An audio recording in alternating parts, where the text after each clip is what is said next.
Hey, it's Brett. This is Brett and some books. Today we are continuing The Silver Chair, which is the fourth book in the Chronicles of Narnia, and that is by C.S. Lewis.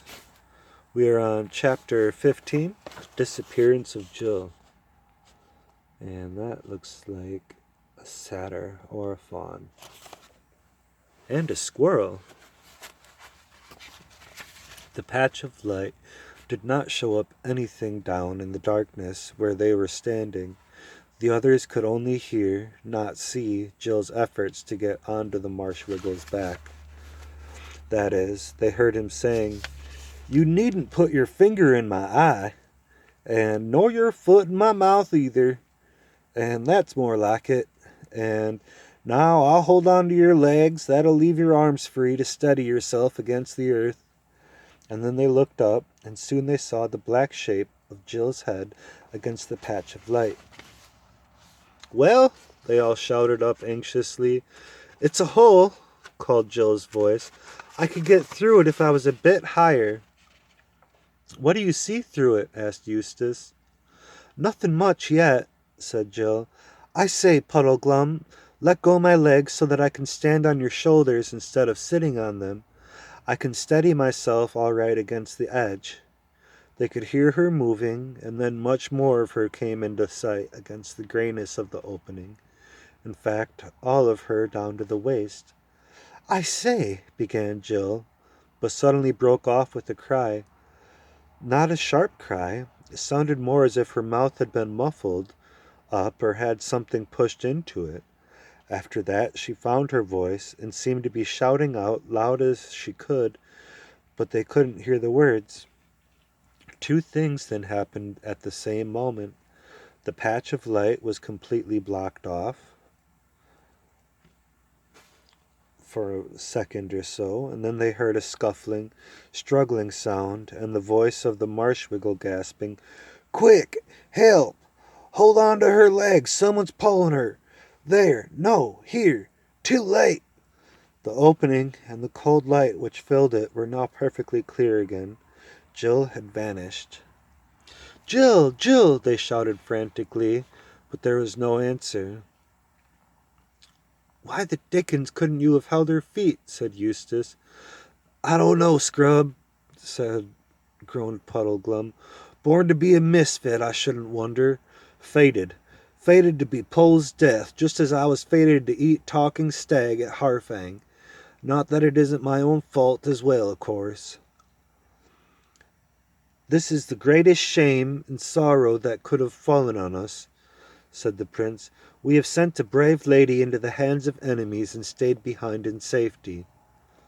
"Don't paint it too black, sir," said Puddleglum. "We're not very safe except for death by starvation in this hole." "I wonder, am I small enough to get through where Jill did?" said Eustace. What really happened to Jill was this. As soon as she got her head out of the hole, she found that she was looking down it from an upstairs window, not up as though she had a trapdoor. She had been so long in the dark that her eyes couldn't at first take in what they were seeing, except that she was not looking at the daylit, sunny world which she so wanted to see. The air seemed to be deadly cold, and the light was pale and blue. There was a good deal of noise going on, and a lot of white objects flying about in the air. It was at that moment that she shouted down to Puddleglum to let her stand on his shoulders. When she had done this, she could see and hear a good deal better. The noises she had been hearing turned out to be two kinds: the rhythmical thump of several feet, and the music of 4 fiddles, 3 flutes, and a drum. She also got her own position clear. She was looking out of a hole in a steep bank which sloped down and reached the level about 14 feet below her. Everything was very white. A lot of people were moving about, and then she gasped. The people were trim little fawns, and dryads with leaf-crowned hair floating behind them. For a second, they looked as if they were moving anyhow. Then she saw that they were really doing a dance with so many complicated steps and figures that it took you some time to understand it. Then it came over her like a thunderclap that the pale blue light was moonlight, and the white stuff on the ground was really snow. And of course, there were the stars staring back in a black frosty sky overhead, and then the tall black things behind the dancers were trees. She had not only got out into the upper world at last, but had come out in the heart of Narnia. Jill felt she could have fainted with delight, and the music, the wild music, intensely sweet and yet just the least bit eerie too, and full of good magic as the witch's thrumming had been full of bad magic, made her feel it all the more. All this takes a long time to tell, but of course it took a short time to see. Jill turned almost at once to shout down to the others, "I say, it's all right. We're out and we're home." But the reason she never got further than "I say" was this. Circling round and round the dancers was a ring of dwarfs, all dressed in their finest clothes, mostly scarlet with fur-lined hoods and golden tassels and big furry top boots. As they circled round, they were all diligently throwing snowballs. Those were the white things that Jill had seen flying through the air. They weren't throwing them at the dancers, as silly boys might have been doing in England. They were throwing them through the dance in such perfect time with the music, and with such perfect aim, that all the dancers were in exactly the right places, at exactly the right moments, and no one would be hit. This is called the Great Snow Dance, and it is done every year in Narnia, on the first moonlit night when there is snow on the ground. Of course, it is a kind of game as well as a dance, because every now and then some dancer will be the least bit wrong and get a snowball in the face, and then everyone laughs. But a good team of dancers, dwarfs, and musicians will keep it up for hours without a single hit. On fine nights when the cold and the drum taps and the hooting of the owls and the moonlight have got into their wild woodland blood and made it even wilder, they will dance till daybreak. I wish you could see it for yourselves. What had stopped Jill when she got as far as the say of "I say" was, of course, simply a fine big snowball that came sailing through the dance from a dwarf on the far side and got her fair and square in the mouth. She didn't in the least of her mind. 20 snowballs would have not damped her spirits in that moment. But however happy you are feeling, you can't talk with your mouth full of snow. And when, after considerable spluttering, she could speak again, she quite forgot in her excitement that the others, down in the dark behind her, still didn't know the good news. She simply leaned out as far as the hole she could and yelled to the dancers, "Help! Help! We're buried in the hill! Come and dig us out!" The Narnians, who had not even noticed the little hole in the hillside, were of course very surprised and looked about in several wrong directions before they found out where the voice was coming from. But when they caught sight of Jill, they all came running toward her, and as many as could scrambled up the bank, and a dozen or more so hands were stretched up to help her. And Jill caught hold of them and thus got out of the hole, and came slithering down the bank head first, and then picked herself up and said, "Oh, do let's go dig out the others. There are 3 others besides the horses, and one of them is Prince Rilian." She was already in the middle of a crowd when she said this, for besides the dancers, all sorts of people who had been watching the dance, and whom she had not seen at first, came running up. Squirrels came out of the trees in showers, and so did owls. Hedgehogs came waddling as fast as their short little legs would carry them. Bears and badgers followed at a slower pace. A great panther, twitching its tail in excitement, was the last to join the party. But as soon as they understood what Jill was saying, they all became active. "Pick and shovel, boys, pick and shovel! Off for our tools," said the dwarfs, and dashed away into the woods at top speed. "Wake up some moles, they're the chaps for digging. They're quite as good as dwarfs," said a voice. "What was that she said about Prince Rilian?" said another. "Hush," said the panther. "The poor child's crazed, and no wonder after being lost inside the hill. She doesn't know what she's saying." "That's right," said an old bear. "Why, she said Prince Rilian was a horse." "No, she didn't," said a squirrel, very pert. "Yes, she did," said another squirrel, even perter. "It's quite true. Don't be silly," said Jill. She spoke like that because her teeth were now clattering with the cold. Immediately one of the dryads flung round her a furry cloak, which some dwarf had dropped when he rushed to fetch his mining tools, and an obliging fawn trotted off among the trees to a place where Jill could see firelight in the mouth of a cave, to get her a hot drink. But before it came, all the dwarfs reappeared with spades and pickaxes and charged the hillside. Then Jill heard cries of, "Hi, what are you doing? Put that sword down." And, "Now, young'un, none of that." And, "He's a vicious one, now isn't he?" Jill hurried to the spot and didn't know whether to laugh or cry when she saw Eustace's face, very pale and dirty, projecting from the blackness of the hole, and Eustace's right hand brandishing a sword with which he made little lunges at anyone who came near him. For, of course, Eustace had been having a very different time from Jill during the last few minutes. He had heard Jill cry out and seen her disappear into the unknown. Unlike the prince and Puddleglum, he thought that some enemies had caught her. And from down below he didn't see that the pale bluish light was moonlight. He thought the hole would lead only into some other cave, lit by some ghostly phosphorescence, and filled with goodness knows what evil creatures of the underworld. So that when he had persuaded Puddleglum to give him a back, and drawn his sword, and poked out his head, he had really been doing a very brave thing. The others would have done it first if they could, but the hole was too small for them to climb through. Eustace was a little bigger, and a lot clumsier, than Jill, so that when he looked out he bumped his head against the top of the hole, and brought a small avalanche of snow down on his face.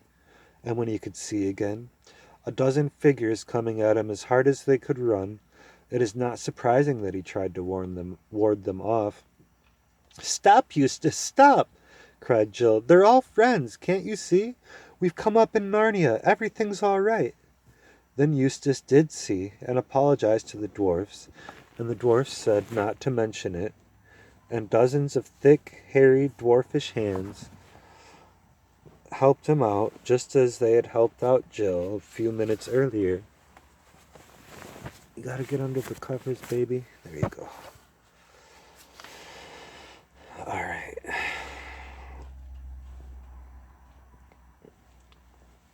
Then Jill scrambled up to the bank and put her head in at the dark opening and shouted the good news into the prisoners. And she turned away and heard Puddleglum mutter, "Ah, poor Poll, it's been too much for her this last bit. Turned her head, I shouldn't wonder. She's beginning to see things." Jill rejoined Eustace, and they shook one another both by hands, and took in great deep breaths in the free midnight air. And a warm cloak was brought for Eustace, and hot drinks for both. While they were sipping it, the dwarfs had already got all the snow and all the sods off a large strip of the hillside, rounding the original hole, and the pickaxes and spades were now going as merrily as the feet of fauns and dryads had been going in the dance 10 minutes before. Only 10 minutes. Yet it already felt to Jill and Eustace as if all their dangers in the dark and heat and general smotheriness of the earth must have been only a dream. Out here in the cold, with the moon and the huge stars overhead, Narnian stars are nearer than stars in our world, and with kind, merry faces all around them, one couldn't quite believe in Underland. And here's the illustration of the dwarfs and animals getting the hole open. Before they finished their hot drinks, a dozen or so moles, newly waked and still very sleepy, and not well pleased, had arrived. But as soon as they understood what it was all about, they joined in with a will. Even the fawns made themselves useful by carting away the earth in little barrows, and the squirrels danced and leaped to and fro in great excitement, though Jill never found out what exactly they thought they were doing. The bears and owls contented themselves with giving advice, and kept on asking the children if they wouldn't like to come into the cave. That was where Jill had seen the firelight, and get warm and have supper. But the children couldn't bear to go on without seeing their friends set free. No one in our world can work at a job of that sort as dwarfs and talking moles work in Narnia. But then, of course, moles and dwarfs don't look on it as work. They like digging. It was therefore not really long before they had opened a great black chasm in the hillside, and out from the blackness into the moonlight. This would have been rather dreadful if one hadn't known who they were. Came first the long, leggy, steeple-hatted figure of the Marshwiggle, and then, leading two great horses, Rilian the Prince himself. As Puddleglum appeared, shouts broke out on every side. "Why, it's Wiggle! Why, it's old Puddleglum! Old Puddleglum from the eastern marshes! Whatever have you been doing, Puddleglum? There have been search parties out for you. The Lord Trumpkin has been putting up notices. There's a reward offered." But all this died away, all in one moment, into dead silence, as quickly as the noise dies away in a rowdy dormitory if the headmaster opens the door, for now they saw the prince. No one doubted for a moment who he was. There were plenty of beasts and dryads and dwarfs and fauns who remembered him from the days before his enchanting. There were some old ones who could just remember how his father, King Caspian, had looked when he was a young man and saw the likeness, but I think they would have known him anyway. Pale though he was from his long imprisonment in the deep lands, dressed in black, dusty, disheveled, and weary, there was something in his face and air which no one could mistake. That look is in the face of all true kings of Narnia, who rule by the will of Aslan and sit at Cair Paravel on the throne of Peter the High King. Instantly every head was bared and every knee was bent. A moment later, such cheering and shouting, such jumps and reels of joy, such handshakings and kissings and embracings of everybody by everybody else, broke out that the tears came into Jill's eyes. Their quest had been worth all the pains it cost. "Please it your highness," said the oldest of the dwarfs, "there is some attempt at a supper in the cave yonder, prepared against the ending of the snow dance." "With a good will, father," said the prince, "for never had any prince, knight, gentleman, or bear so good a stomach to his vitals as we four wanderers have tonight." The whole crowd began to move away through the trees toward the cave. Jill heard Puddleglum saying to those who pressed round him, "No, no, my story can wait. Nothing worth talking about has happened to me. I want to hear the news. Don't try breaking it to me gently, for I'd rather have it all at once. Has the king been shipwrecked? Any forest fires? Any wars on the Calorman border? Or a few dragons, I shouldn't wonder." And all the creatures laughed aloud and said, "Isn't that just like a Marshwiggle?" The two children were nearly dropping with tiredness and hunger, but the warmth of the cave, and the very sight of it, with the firelight dancing on the walls, and dressers and cups, and saucers and plates, and on the smooth stone floor, just as one does in a farmhouse kitchen, revived them a little. All the same, they went fast asleep while supper was being got ready. And while they slept, Prince Rilian was talking over the whole adventure with the older and wiser beasts and dwarfs. Now they all saw what it meant, how a wicked witch, doubtless the same kind as that white witch who had brought the great winter on Narnia long ago, had contrived the whole thing, first killing Rilian's mother and enchanting Rilian himself. And then they saw how she had dug right under Narnia and was going to break out and rule through Rilian, and how he'd never dreamed that the country of which she would make him king, king in name but really her slave, was his own country, and from the children's part of the story, they saw how she was in league in friendship with the more dangerous giants of Harfang. "And the lesson of it all is, your highness," said the oldest dwarf, "that those northern witches always mean the same thing, but in every age they have a different plan for getting it." And that's the end of chapter 15.